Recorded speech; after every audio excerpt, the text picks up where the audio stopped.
اپنے باپ کے نام سے چیلوم پر 40 دیگ کیوں پکاتے ہو؟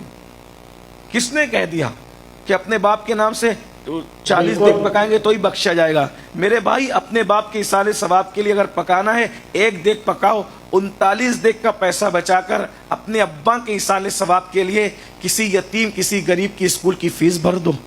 جتنا ثواب کھلانے پہ ملے گا اس سے زیادہ ثواب آپ کو تعلیم کے نام پہ ملے گا۔ اس لیے کہ ایک بندہ کھانا کھا لے گا نا، ہضم کر جائے گا، وہ کھانے والا کھلانے کے قابل نہیں بن جائے گا ایک ٹائم کھا کر۔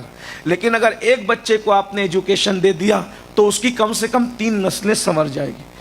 ایصال ثواب کے بہت سے طریقے، صرف کھلانا پلانا، کھانے پینے تک کب تک اپنے پیٹ کے غلام بن کے رہو گے؟ ایصال ثواب کا یہ طریقہ بھی تو ہے نا کہ آپ کسی کو قلم دے دیں، کسی کو کتاب دے دیں، کسی کو کاپی دے دیں، کسی کے اسکول کی فیس بھر دیں۔ ہم کب تک پرانی رسموں کے چکر میں پھرتے رہیں گے؟ حالات کے تقاضے، پہلے وقت کھانے کو لوگ ترستے تھے نا، کئی دن ان کے گھر میں چولہے نہیں جلتے تھے، اس لیے کھانا کھلانے کی ترغیب دی گئی ہے۔ اب ہر بندہ کھا رہا ہے، اب کھانے کی اہمیت ختم ہو گئی ہے۔ جو بھیک مانگتا ہے سگنل پر وہ بھی 3 ٹائم پیٹ بھر کے کھاتا ہے۔ تو اب کھانا کھلانے کی بجائے اب اہمیت ہے کہ بچوں کی اسکول کی فیس بھرو۔ بہت سے بچے ذہین ہیں مگر غریب ہیں، بہت سے بچے ذہین ہیں، بچیاں ہیں مگر یتیم ہیں۔ وہ بچے، ان کے یہاں فیس بھرنے کے لیے پیسے نہیں، وہ ڈراپ آؤٹ ہو جا رہے ہیں، وہ پیچھے ہو جا رہے ہیں۔ آئیے ہمیں میں کوئی عبد الکلام چھپا ہوگا، ہمارے اندر ہی کوئی جو ہے وہ اپنے وقت کا بڑا مفکر چھپا ہوگا، ہمارے اندر ہی کوئی مولانا آزاد چھپا ہوگا، ہمارے اندر ہی جو ہے نا حسرت موہانی چھپا ہوگا، ہمارے اندر ہی کوئی فضل خیر آبادی چھپا ہوگا، ہمارے اندر ہی کوئی جو ہے صدر الدین آزردہ چھپا ہوگا۔ ہم اپنے بچوں کو کیوں آگے نہیں بڑھاتے؟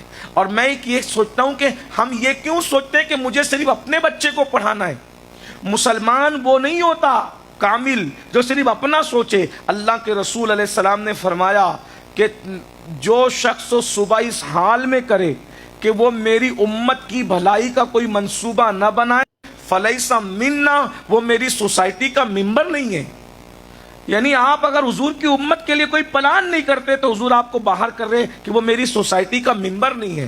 تو میری گزارش ہے ایجوکیشن پہ محنت کرو، تعلیم پہ محنت کرو۔ ایصال ثواب کی جتنی شکلیں ہیں اگر مسلمان اس کو جو ہے وہ موڑ دینا تعلیم کی طرف، بڑا کام ہوگا انشاءاللہ۔